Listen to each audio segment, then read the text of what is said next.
नमस्कार दोस्तों, स्वागत है आपका अपने वीजी नॉलेज में। आज उस शख्स की बात करेंगे जो फिलहाल जेल में बंद है।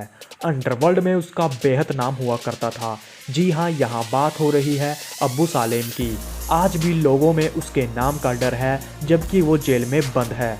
अब्बू सालेम उत्तर प्रदेश के आजमगढ़ के एक छोटे से गांव सराय मीर का रहने वाला है।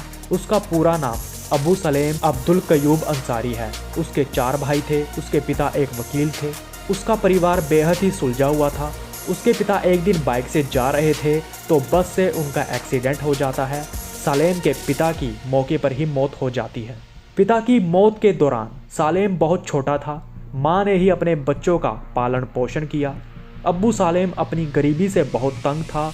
वो महज 15 साल की उम्र में सराय मीर से दिल्ली चला जाता है। वहाँ वो मोटर बाइक रिपेयर की दुकान पर काम करने लग जाता है। उसने वहाँ कुछ साल बिता दिए, लेकिन कहीं ना कहीं वो इस काम से अक चुका था। उसको ज़्यादा कमाना था, जिस कारण वो दिल्ली से बॉम्बे कदम रखता है। अब्बू सालेम बॉम्बे आने के बाद रासा शॉपिंग सेंटर के पास एक छोटे से स्टॉल में परफ्यूम, बेल्ट जैसी कई छोटी चीज़ें बेचने लग जाता है। धीरे धीरे सालेम की जान पहचान उन लोगों से होने लगी जिनके ताल्लुकात अंडरवर्ल्ड के भाइयों से थे। अब्बू सालेम की मुलाकात एक दिन अजीज टिंगू नाम के व्यक्ति से होती है। टिंगू की अनीस इब्राहिम से अच्छी जान पहचान थी। सालेम जब से टिंगू के टच में आया था तब से उसने मारपीट करनी शुरू कर दी थी, जिसके बाद लोग उसको सलाम ठोकने लग गए थे। टिंगू जो कि स्मगलिंग के धंधे से जुड़ा हुआ था, अब अब्बू सालेम भी स्मगलिंग के धंधों से जुड़ चुका था। वो समय भी आ गया जब सालेम अनीस इब्राहिम के टच में आ गया था। 1990 के समय अभी तक अब्बू सालेम ने किसी बड़ी वारदात को अंजाम नहीं दिया था। 1991 में मुंबई के पहले एटीएस के चीफ आफ्ताब अहमद खान और उनकी टीम एक ऑपरेशन से लौटकर आ रही थी तो उन्होंने अंधेरी में क्या देखा कि सालेम वहां अपना लोगों पर जोर आजमा रहा है। आफ्ताब अहमद खान ने सालेम को उस समय बहुत मारा, यहाँ तक कि उसको पुलिस वैन से बांध दिया गया था। सालेम को फिर बाद में उन्होंने डीएन नगर पुलिस स्टेशन में भेज दिया। अब्बू सालेम को एक लड़की से प्यार हो जाता है जिसका नाम था समीरा जुबानी। वो लड़की भवन कॉलेज में पढ़ा करती थी। दोनों को एक दूसरे से प्यार हो जाता है, लेकिन समीरा के घर वाले अब्बू सलेम से अपनी बेटी की शादी करने को बिल्कुल तैयार नहीं थे, जिसके बाद दोनों ने भागकर शादी कर ली। उस समय समीरा की उम्र 17 साल की थी, जिस वजह से सालेम पर किडनैपिंग का मामला दर्ज हुआ। इससे पहले सालेम पर कार्रवाई होती, समीरा ने खुदकुशी करने की धमकी दे डाली, जिसके बाद लड़की के परिवार ने समीरा को सालेम से शादी करने की इजाज़त दे दी। अब्बू सलेम के बारे में ये बताया जाता है, आजमगढ़ से वो लड़कों को बुलाया करता था और उनको कहता था कि बॉम्बे आओ और एक छोटा सा काम करने के वो उनको 5000 रुपये देगा। लड़कों का ट्रेन का टिकट आने जाने का रिजर्व कर दिया जाता था। जब वो बॉम्बे आते थे तो उनके हाथों में गन थमा दी जाती थी, जिसके बाद सालेम के कहने पर वो लड़के उस व्यक्ति को मार दिया करते थे। काम को अंजाम देने के बाद हथियार लौटाकर वापस ट्रेन से वो लड़के अपने गांव चले जाते थे। मुंबई पुलिस में एक राजेश इकवे नाम का शख्स हुआ करता था, तो उसकी शराब और अन्य बुरी आदतों की वजह से उसको सस्पेंड कर दिया गया था।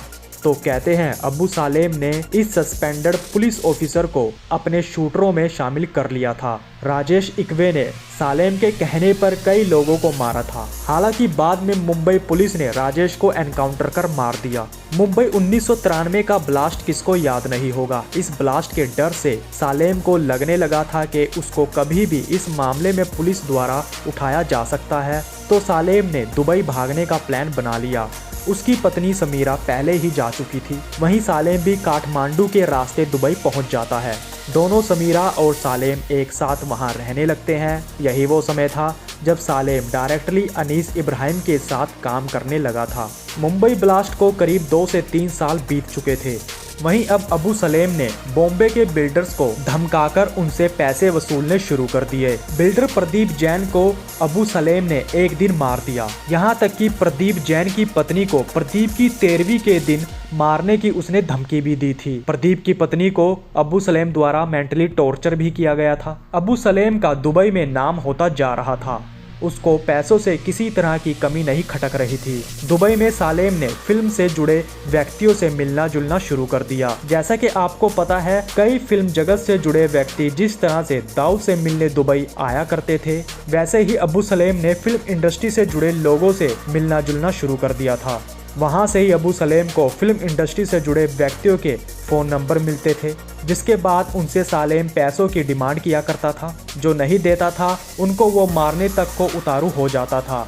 1997 को अबू सलेम ने सुभाष घाई और राकेश रोशन पर भी जानलेवा हमला किया था। इस हमले में वो बाल बाल बचे थे। वहीं गुलशन कुमार को भी सालेम द्वारा धमकी दी गई थी, लेकिन धमकी से गुलशन कुमार डरे नहीं। अबू सलेम को लगने लगा था कि अगर अब उसने गुलशन कुमार को नहीं मारा तो उसकी धमकी को फिल्म इंडस्ट्री में कोई सीरियस नहीं लेगा, जिसके बाद सालेम ने गुलशन कुमार को मरवा दिया। आज तक मुंबई पुलिस के रिकॉर्ड में गुलशन कुमार की हत्या का केस अबू सलेम पर दर्ज नहीं है। कारण था मुंबई पुलिस इस केस की गहराई तक नहीं जा पाई। गुलशन कुमार की हत्या के बाद मुंबई फिल्म इंडस्ट्री के अंदर डर का माहौल छा गया। गुलशन कुमार के कत्ल के बाद 1997 में भारत सरकार ने दुबई सरकार पे जोर डाला कि अबू सलेम पर शिकंजा कसा जाए, लेकिन अबू सलेम नाम बदलकर वहां रह रहा था। वो अकील आजमी के नाम से वहां रह रहा था। अबू सलेम, अनीस इब्राहिम, छोटा शकील और दाऊद के बीच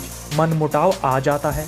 सालेम को लगने लगा था कि वो यहाँ ज़्यादा समय तक नहीं ठहर सकता। इसी दौरान सालेम ने मोनिका बेदी से शादी कर ली थी। कहते हैं अबू सलेम ने मोनिका बेदी को कुछ फिल्मों में काम भी दिलवाया था। एक समय अबू सलेम दुबई से अमेरिका चला जाता है। छोटा शकील ने वहां अबू सलेम पर हमला करवाया, लेकिन वो किसी तरह बच जाता है। अमेरिका में अबू सलेम का एक पेट्रोल पंप और एक मिनी थिएटर था। इस सब की देखभाल उसकी पहली पत्नी समीरा जुबानी कर रही थी। समीरा जुबानी सालेम और मोनिका बेदी की शादी से खुश नहीं थी। अमेरिका में जब 9/11 आतंकवादी हमला हुआ तो उस दौरान वो अमेरिका में ही था, जिसके बाद उसको लगा कि जिनके पास यहाँ रहने का पुख्ता कारण नहीं है और उसकी हिस्ट्री जो वो नाम बदलकर रह रहा था, कहीं उससे वो प्रॉब्लम में ना पड़ जाए। इस वजह से वो अमेरिका से यूरोप आ जाता है। वहाँ वो मोनिका बेदी की फैमिली के साथ रहने लगता है, लेकिन कल्चरल इशू के चलते वो वहाँ ज़्यादा दिन नहीं रह पाया। सालेम इसके बाद पुर्तगाल के लिस्बन में कदम रखता है। वहाँ वो अच्छे से सेटल हो गया था। वो वहाँ अरसलान अली के नाम से रह रहा था, लेकिन एक दिन FBI को पता चला कि अबू सलेम वहाँ है, तो उन्होंने मुंबई के इंटरपोल को इसकी सूचना दी, जिसके बाद CBI उसके पीछे लग जाती है। दरअसल 1993 के मुंबई हमले के सारे आरोपियों पर रेड कॉर्नर नोटिस इशू हो गया था। इंटरपोल के जरिए जहां कहीं भी हमलावरों की होने की खबर मिलती तो वो जानकारी भारत सरकार को पहुंचा दी जाती। आज तक किसी को ये पता नहीं चल पाया कि अबू सलेम पकड़ा कैसे गया। कहा तो ये भी जाता है कि सालेम की पहली पत्नी ने ये इन्फॉर्मेशन लीक की थी, क्योंकि वो सालेम से दूसरी शादी को लेकर बहुत गुस्सा थी।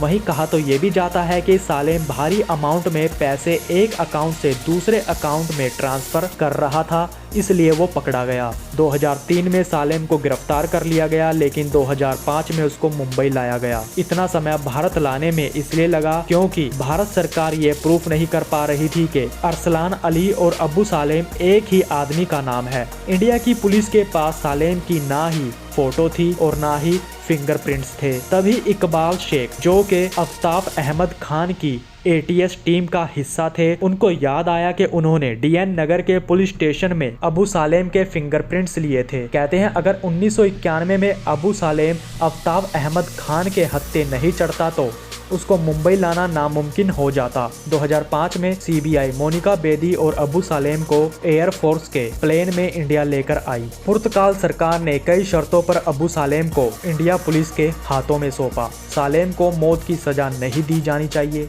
वहीं उस पर 8 केस दर्ज थे, जिसमें गुलशन कुमार का केस शामिल नहीं था। सालेम को 25 साल से ज़्यादा जेल में नहीं रखा जाना चाहिए। भारतीय लेखक हुसैन जैदी, जिन्होंने अंडरवर्ल्ड से जुड़े लोगों पर कई किताबें लिखी हैं, उनकी माने तो अबू सलेम के लिए जेल में इटालियन मार्बल लगा है।